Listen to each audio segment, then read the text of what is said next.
আলহামদুলিল্লাহ, শুরুতে আমরা সেই মহান স্রষ্টা রব্বুল আলামিনের প্রশংসা জ্ঞাপন করছি, যার অশেষ অনুগ্রহে পবিত্র মাহে রমজানুল মুবারক আমরা পেয়েছিলাম এবং যার অনুগ্রহে সেই রমজানুল মুবারক আমরা যথাযোগ্যভাবে উদযাপন করেছি। এই রমজানকে আমরা সমাপ্ত করেছি। আলহামদুলিল্লাহ, আলহামদুলিল্লাহ। দরুদ এবং তাসলিমাত সর্বযুগের সর্বশ্রেষ্ঠ মহামানব বিশ্বনবী মুহাম্মদুর রাসূলুল্লাহ সাল্লাল্লাহু আলাইহি সাল্লামের প্রতি অটুট ধারায় বর্ষিত হোক, যার আদর্শ, যার অনুকরণ এবং অনুসরণ ব্যতীত নাজাত অনিশ্চিত। সাথে সাথে পৃথিবীর তামাম মুসলিম মুসলিমাত মুমিন মুমিনাত যারা আমরা বেঁচে আছি এবং যারা আমাদের মাঝ থেকে চিরদিনের মতো বিদায় গ্রহণ করেছেন, কবরের যাত্রী হয়ে গেছেন, তাদের উপরও আল্লাহর করুণা ধারা বর্ষিত হোক। আপনারা বলুন আল্লাহুম্মা আমিন।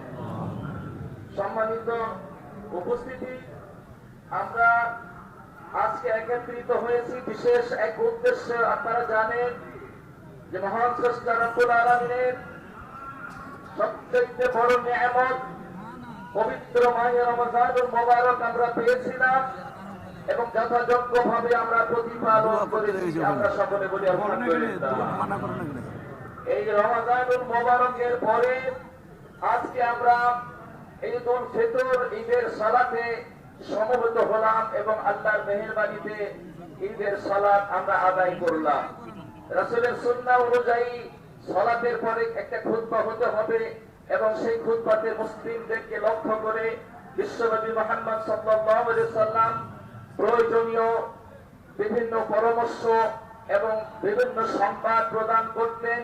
তাই সেই সুন্নাহ অনুসরণে আমরাও আপনাদের সামনে কিছু আলোচনা পেশ করার প্রয়াস পাবো।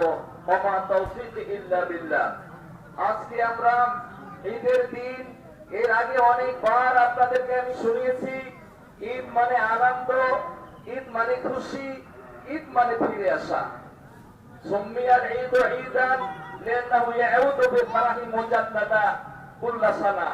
ঈদকে ঈদ এই জন্য বলা হয় যে প্রত্যেকটা বছর সে ফিরে ফিরে আসে, নতুন আনন্দ বয়ে নিয়ে আসে, এই জন্য ঈদকে ঈদ বলা হয়। আবার বলা হচ্ছে সুম্মিয়াল ঈদ ঈদান লিআন্না আল্লাহ তাআলা ইয়াউদু আলাল ইবাদি বিল মাগফিরা। ঈদকে ঈদ এই জন্য বলা হয় যেহেতু মহান স্রষ্টা রব্বুল আলামিন তিনি রহমত নিয়ে, তিনি রহমতের ভান্ডার নিয়ে তার বান্দার দিকে তিনি প্রত্যাবর্তন করেন, ফিরে আসেন। তাই তো ঈদকে ঈদ বলা হয়। তাই আজকে আমাদের ঈদের দিন, খুশির দিন। তবে খুশি তাদের জন্য যারা পবিত্র মাহে রমজানুল মুবারক এক মাস সুন্দরভাবে পালন করেছে এবং নিজেকে পুত পবিত্র করে নিতে পেরেছে, তাদের জন্য আজকে খুশি। খুশি তার জন্য যিনি পবিত্র রমজান মাসের এক মাস সিয়াম ব্রত পালন করে নিজের সমস্ত গুনাহগুলোকে ক্ষমা করে নিয়ে মহান স্রষ্টা রব্বুল আলামিনের সান্নিধ্য অর্জন করতে সক্ষম হয়েছে, তাদের জন্য আজকে ঈদ। ঈদ তাদের জন্য যে রমজানের সিয়াম পালন করে নিজেকে জাহান্নাম থেকে মুক্ত করে নিয়ে জান্নাতুল ফিরদৌসের হকদার বানিয়ে দিয়েছে, তাদের জন্য আজকে ঈদ। ঈদ তো তাদের জন্য যারা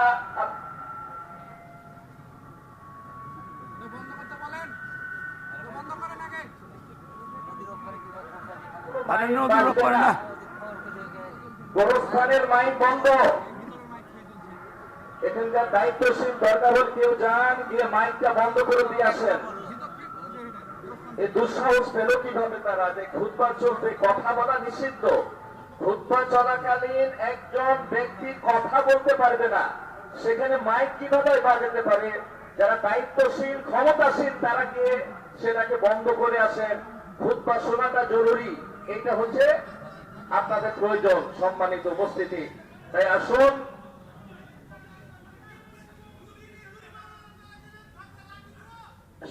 থাকেন, আমরা খুতবা শেষ হবে, এরপরে কথা হবে। আপনারা বসেন, ধৈর্য ধরেন।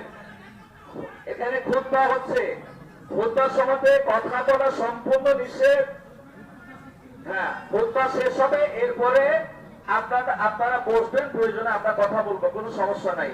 কিন্তু খুতবা চলার সময় তো আপনি মাইক বাজাতে পারবেন না, এটা কেউ অনুমতি দিবেন আপনাকে।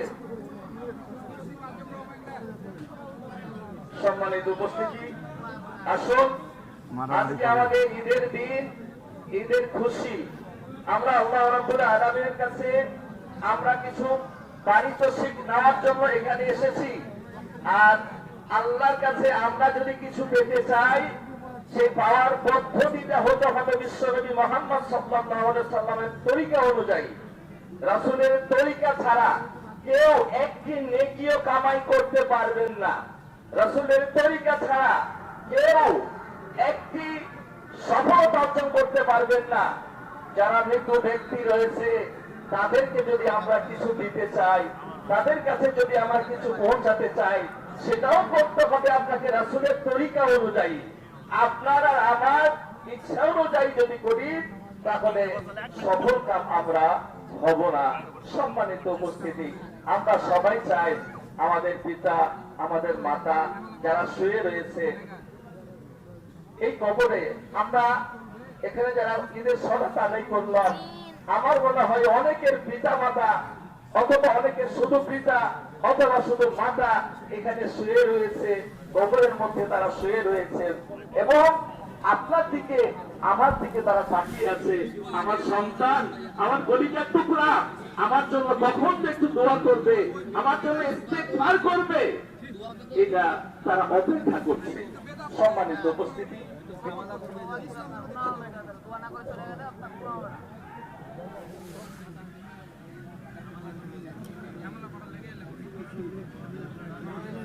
সম্মানিত উপস্থিতি, ইচ্ছাকৃত আমার কথা খুতবাটা শেষ হয়ে দোয়া কর, সমস্যা কি? আমাদের মৃত্যু ব্যক্তিদের সকলেই কল্যাণ চাই এবং তাদের জন্য আমরা দোয়া করতে চাই, তাদের জন্য ইস্তেগফার করতে চাই, সেইভাবেই করতে চাই এভাবে বিশ্বনবী মুহাম্মদ সাল্লাল্লাহু আলাইহি ওয়াসাল্লাম আমাদের শিক্ষা দিয়েছেন।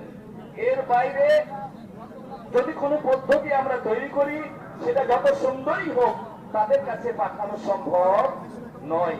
তাই আসুন, আমি আজকে অন্য দিক যাচ্ছি না, আমি আপনাদেরকে 12টা পয়েন্ট বলবো সংক্ষেপে, যে 12টা পয়েন্টে 12টা কোরিয়ার সার্ভিসের মাধ্যমে আপনার মৃত ব্যক্তিদের কাছে আপনারা কিছু পাঠাতে পারবেন।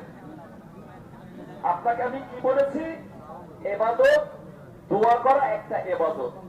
দোয়া হচ্ছে মুখ্য ইবাদত, বলা হচ্ছে দোয়া হচ্ছে ইবাদতের সার। এবং বান্দা যখন দোয়া করে, এই দোয়া কোনোদিন বিফলে যায় না। তবে দোয়া কবুলিয়াতের জন্য শর্ত হচ্ছে রাসূলের তরিকা। যেভাবে যখন বিশ্বনবী মুহাম্মদ সাল্লাল্লাহু আলাইহি ওয়াসাল্লাম যখন যেভাবে দোয়া করেছেন আমাদের তখন সেভাবেই দোয়া করতে হবে। কখনো তিনি একাকী দোয়া করেছেন, একাকী করতে হবে। কখনো তিনি হাত তুলেছেন, হাত তুলতে হবে। যখন তিনি হাত তোলেননি, হাত না তোলাটাই সুন্নাহ, ওটাই হচ্ছে রাসূলের তরিকা। আপনাকে সেইভাবেই দোয়া করতে হবে। আমার বাবা মা এখানে শুয়ে রয়েছে, আমার বাবা মা কিছু পাক, এটাকে আমি চাইবো না? আপনার বাবা মা শুয়ে রয়েছে, আপনার বাবা মা কিছু পাক, এটাকে আপনি চাইবেন না? অবশ্যই চাইবেন। আসেন আমরা সুন্নাত তরিকা জেনে নিই যে কবরবাসীদের কাছে আমরা কিভাবে পাঠাবো।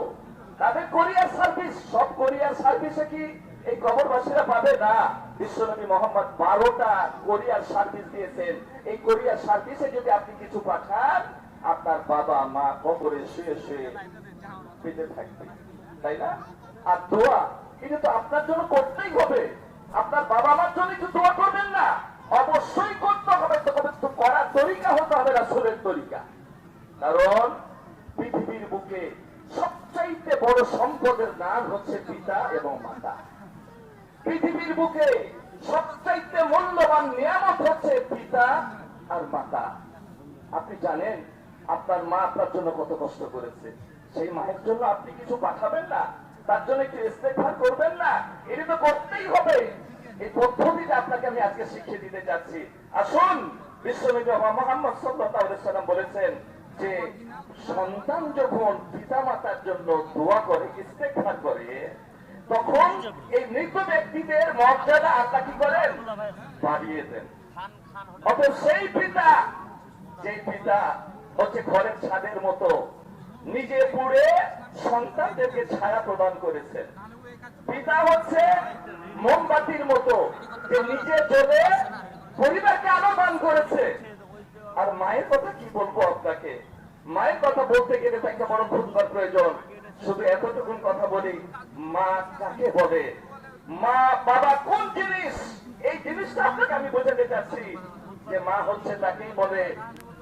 শুনেছিলাম এক মা যখন দেখেন না, এই মায়েরা যখন প্রথম ডেলিভারির জন্য বাপের বাড়ি যায়, আমাদের দেশে রেওয়াজ আছে প্রথম সন্তানটা বাপের বাড়িতে গিয়ে হবে, তাই না? যখন মা আমার ওই বোনটা যখন বাবার বাড়িতে যায়, তার কাছে যে চাবিটা ছিল সেই চাবিটা তার শাশুড়ি আম্মার হাতে তুলে দেয়, বলে যে মা দায়িত্ব দিয়েছিলেন এই নেন, জানি না আপনার সাথে আর দ্বিতীয়বার দেখা হবে কিনা, কারণ যে সন্তান প্রসব করা একটা জটিল বিষয়। এই প্রথম ডেলিভারিতে প্রথম সন্তান প্রসবের যে বিধিবিধানের কারণে আমি বাবার বাড়িতে চলে যাচ্ছি, যদি জানি না আমার নসিবে কি আছে, হতে পারে এই সন্তান প্রসব করতে গিয়ে আমার জীবনটা চলে যেতে পারে, হয়তো আপনার সাথে আমার দেখা নাও হতে পারে।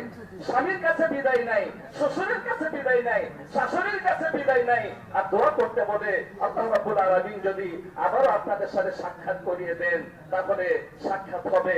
আর যদি সাক্ষাৎ না হয়, এই সাক্ষাৎই যদি আপনার আমার জীবনের শেষ সাক্ষাৎ হয়, তাহলে দোয়া করবেন আল্লাহ যেন আমাকে জান্নাত নসিব করেন। আল্লাহু আকবার। এরই নাম মা, আর এরই নাম হচ্ছে বাবা। সেই মা আর বাবার কদর আমরা আজকে বুঝি না। আল্লাহ রাসূল বলেছেন ইন্না মিম্মা ইয়ারহাকু, মুখের কথা দিও নাই, রাসূলের হাদিস দিয়ে আপনাকে আমি দলিল দিচ্ছি যে 12টা করিয়া সার্বিক সংক্ষেপে বলে আমার আলোচনা শেষ করে দেব। ইন্না মিম্মা ইয়ারহাকুল মুমিনা মিন আমালিহি ওয়া হাসানাতিহি বাদা মাউতিহিমা, বলছে মুমিনদেরকে তার সৎ কাজ, তার নেক আমলগুলা পৌঁছে কিভাবে, এইভাবে, এবং এই কয়টা, এখানে 7টা কথা বলা হয়েছে। ইবনে মাজাহ হাদিস, হাদিসটা হাসান। এখানে বলা হয়েছে যে ইলমান আল্লামাহু ওয়া নাশারাহু, কেউ যদি এলেম বা কোনো বই লিখে যায় বা রেখে যায়, এর চর্চা হতে থাকে, তাহলে সে কবরে শুয়ে শুয়ে নেকি পেতে থাকবে। 2 নম্বর ওয়ালাদান সালিহান ইয়াদুহু, আপনি যদি সুসন্তান দেখে যান, যে সন্তান রব্বির হামহুমা কামা রাব্বায়ানা সাগীরা বলে দোয়া করতে জানে, আপনি সেই রকম ভাবে আপনার সন্তানকে শিখিয়েছেন, মানুষ করেছেন, তাহলে সেই সন্তান আপনার মৃত্যুর পরে যখন দোয়া করবে, ইস্তিগফার কামনা করবে, আর পরকালে আপনার বাবার, আপনার মায়ের মর্যাদা বৃদ্ধি পাবে। জিজ্ঞেস করবে রব হঠাৎ করে আমার মর্যাদা কেন বৃদ্ধি পেল, তখন তারা বলবে যে ইস্তিগফারে ওয়ালা দেখা লাকা, তোমার সন্তান তোমার জন্য ইস্তেগফার করেছে, তাই এই তোমার মর্যাদা বৃদ্ধি। 3 মুসহাফান ওয়া নাসাহু, কেউ যদি কোরআন মাজিদ কাউকে দান করে, ওয়ারিস বানিয়ে দেয়, মালিকানা বানিয়ে দেয়, কোরআন মাজিদ দান করে, যতদিন এই কোরআন মাজিদের চর্চা চলবে, সে কবরে শুয়ে মৃত্যুর পরও নেকি পৌঁছতে থাকবে। 4 নাম্বার হচ্ছে মসজিদ আল বানালাহু, যদি মৃত্যু ব্যক্তি যদি মসজিদ বানিয়ে গিয়ে থাকে, অথবা মারা গেল সন্তান যদি মসজিদ বানিয়ে দিয়ে থাকে, তাহলে এই মসজিদে যতদিন সালাত আদায় হবে, আপনার বাবা মা এই কবরে শুয়ে শুয়ে নেকি পেতে থাকবে। এরপরে বলা হচ্ছে বাইতান লিবনি সাবিলে বানাহু, ওই ঘর যেটা পথিকের জন্য, পথিক একটু রেস্ট দিবে, একটু সূর্যের তাপ থেকে বাঁচার জন্য একটু বসবে, এইরকম যদি জনকল্যাণমূলক কোন ঘর কেউ তৈরি করে দিতে পারে, তাহলে এর কবরে শেষে আপনার বাবা আপনার মা নেকি পেতে থাকবে। এরপরে বলা হচ্ছে নাহারান আজরাহু, কেউ যদি নহর পানির ব্যবস্থা করে দেয়, একটা পানি নাই, এই যে এইরকম জায়গাতে একটা টিউবওয়েলের ব্যবস্থা করে দিল, যতদিন পানি পান করবে আর চলবে, এ যদি ইনারা করে দেয়, কেউ যদি কূপ করে দেয়, নেকি পুষতে থাকবে। তারপরে বলা হচ্ছে সাদাকাতান আখরাজাহা ফি হায়াতিহি ওয়া সিহাতিহি, মিন হায়াতিহি ওয়া সিহাতিহি, এবং ওই দান, যে দানটা তার জীবদ্দশাতে দান করে মরে গেল এবং সুস্থ অবস্থায়, এখানে সুস্থ অবস্থার কথা কেন বলা হয়েছে, মৃত্যু একেবারে কাছে, মালাকুল মউত চলে এসেছে, ঘর ঘরই চলে এসেছে, তখন দান করলে ওই রকম ভাবে দান কবুল হবে না। তাই সুস্থ অবস্থায় দান করে যদি আপনি মারা যান, আপনি নেকি পেতে থাকবেন। এখানে 7টা, আর আবু দাউদের হাদিস আছে 5টা। রাসূলের সাল্লাল্লাহু আলাইহি ওয়াসাল্লামের কাছে এক ব্যক্তি বললেন, হাল বাকিয়া মিন বিররি আবওয়াইয়া শাইউন আবারহুমা, সালামা গোত্রের একজন ব্যক্তি বলছে, ইয়া রাসূলুল্লাহ আমার বাবা মা মরে গেছে, এখন এমন কোন কাজ আছে যে কাজটা করলে আমার বাবা মা এর সব পেতে থাকবে? প্রিয় রাসূল বললেন আছে। কয়টা? এখানে 5টা। প্রথম সালাত, সালাত মানে দোয়া, বাবা মার জন্য দোয়া করতে হবে। বললাম বাবা মার জন্য যদি আপনি তার দোয়া না করেন তাহলে কি আর বলবো? আমি যদি আমার বাবা মার জন্য দোয়া না করি, আমার মতো হতভাগা আর পৃথিবীতে কেউ আছে? কেউ নাই। দোয়া তো আপনাকে করতেই হবে। তবে রাসূলের তরিকায় একটাই শর্ত, ইবাদত কবুলের, দোয়া কবুলের একটা শর্ত, রাসূলের তরিকা হতে হবে। রূপরেখা যত সুন্দর হোক না কেন, যদি রাসূলের সিল মোহর না থাকে, রাসূলের সিগনেচার যদি না থাকে, রাসূল যদি রাসূলের ফর্মুলা অনুযায়ী না হয়, তাহলে আপনার কোনো আমলই আল্লাহ কবুল করবেন না। এটা আপনি লিখে নিয়ে যাবেন আজকে। সম্মানিত উপস্থিতি, এরপরে বলা হচ্ছে ইস্তেগফারুল্লাহুমা, বাবা মার জন্য ইস্তেগফার করলে এটা সাথে সাথে পৌঁছে যায়। তারপরে বলা আছে ইনফাজু ওয়াদিহিমা, বাবা মা কিছু ওসিয়ত করে গেছে, সেটা যদি সন্তান পালন করে তাহলে বাবা মা নাকি পেতে থাকে। আর একটা হচ্ছে কি যে সাদাকার ব্যাপারে এখানে বলা হয়েছে যে সাদাকাটা সে দান করে। এই যে আর একটা বলা হচ্ছে ওয়া ইকরামু সাদিকিহিমা, বাবা মার যারা বন্ধু বান্ধবী আছে, মায়ের বান্ধবী খালা, বাবার বন্ধু চাচা, বাবার বন্ধু, এদের সাথে আপনি সুন্দর আচরণ করবে, আপনার বাবা মা কখনো নেকি পেতে থাকবে। এই 12টা কোরিয়ার সার্ভিস ছাড়া আপনি যত ভালোভাবে আপনি মৃত ব্যক্তির কাছে আপনি কিছু পাঠাতে চান, তারা আদৌ পাবে না। আমরা ওই বাবা মাকে ভালোবাসি কি বাসি না ভাই? বাসি কি বাসি না? আমরা কি চাই না যে আমার বাবা মার জন্য কিছু পাঠাবো? আমার সন্তান, অনেক এমন ব্যক্তি আছে যার সন্তান চলে গেছে, বাবা মা বেঁচে আছেন। আমার এখানে অনেক ব্যক্তি আছে যারা বাবা মা আছে, বাবা মা চলে গেছে, সন্তান বেঁচে আছে। তাই আমরা চাইবো যে আমার বাবা মা কবরে শেষ হয়ে যাবে কিছু পাই। এই রমাদান মাস দোয়া কবুলের মাস, আপনারা জানেন। বাবা মার জন্য, নিজের জন্য যে আমরা দোয়া করেছি, ইনশাআল্লাহ রমজানে যা করেছি সব আল্লাহ রাব্বুল আলামিন কবুল করে দিয়েছেন। তাই এই বাবা মা, অনেকের বাবা মা এমনও রয়েছে কবরে শুয়ে আছে যে কোটি কোটি টাকার সম্পদ রেখে গেছে সন্তান, এই বাবা মার সম্পদের উপর সে আজকে রাজত্ব করছে। কি এরকম আছে কি নাই ভাই? এরকম অনেক আছে না? তো সেই বাবা মার জন্য আপনার মনটা কাঁদে না? বাবা মাকে আপনি কিছু পাঠাবেন না? সবচাইতে গুরুত্বপূর্ণ বিষয় হচ্ছে এই যে 12টা পয়েন্টের মধ্যে সবচাইতে গুরুত্বপূর্ণ পয়েন্ট হচ্ছে মসজিদ আল বানালাহু। যে ব্যক্তি মসজিদ নির্মাণ করলো তার জন্য, মৃত বাবা মায়ের জন্য। আপনি বাবা মাকে খুবই ভালোবাসেন, এখানে এক মিনিট একটু কথা বলি। আপনার সন্তানকে ভালোবাসেন, আপনার 2টা সন্তান, তাই না? আচ্ছা, 2টা সন্তানকে খুবই ভালোবাসেন, 2 সন্তানের জন্য 2টা 5 তালা করে বাড়ি বানিয়ে দিয়েছেন, আপনাকে 100 কোটি টাকার মালিক বানিয়ে দিয়েছেন, তাই না? আল্লাহু আকবার। এই সম্পদটা একটা নিয়ামত। আপনি সন্তানকে খুবই ভালোবাসেন, তাই মৃত্যুর আগে 2 সন্তানের জন্য 2টা বাড়ি বানিয়ে দিয়েছেন। এক একটা বাড়ির গ্যারেন্টি হবে 100 বছর করে। আচ্ছা, ভালো। সন্তানকে আপনিও ভালোবাসেন, আমিও ভালোবাসি, তাই না? তো এই সন্তান, এই ঘনস্থায়ী জীবনের জন্য আপনি 2টা বাড়ি বানিয়ে দিলেন। পরকালের জন্য আপনি আপনার সন্তানের জন্য কি করলেন? পরকালের কি অ্যাসেট আপনি দিলেন আপনার সন্তানের জন্য? এটা আপনার চিন্তা করা। যদি সত্যি যদি আপনি আপনার সন্তানকে ভালোবাসেন, দুনিয়ার সাথে সাথে ফির দুনিয়া হাসানা ও ফির আখিরাতে হাসানা। দুনিয়াতে যেমন বাড়ি বানালে পরকালও আপনাকে বাড়ি বানাই দিতে হবে। তার জন্য সন্তানের জন্য। আর পরকালের বাড়ি মানে হচ্ছে আপনি যদি দুনিয়াতে মসজিদ বানাই দেন, আল্লাহ রাব্বুল আলামিন জান্নাতে আপনার সন্তানের জন্য, আপনার বাবা মার জন্য বাড়ি বানাই দিবেন, জান্নাতে ঘর তৈরি করে দিবেন। আল্লাহু আকবার। মান বানা লিল্লাহি মাসজিদান, এক মিনিট বলে শেষ করে দিব, 5টা মিনিট সর্বোচ্চ আপনার ধৈর্য ধরে বসবেন। আল্লাহ রাসূল বললেন মান বানা লিল্লাহি মাসজিদান বানাল্লাহু লাহু বাইতান ফিল জান্নাহ, যে মসজিদ বানিয়ে দিবে আল্লাহ তার জন্য জান্নাতে ঘর বানিয়ে দিবেন। যারা বলুন সুবহানাল্লাহ।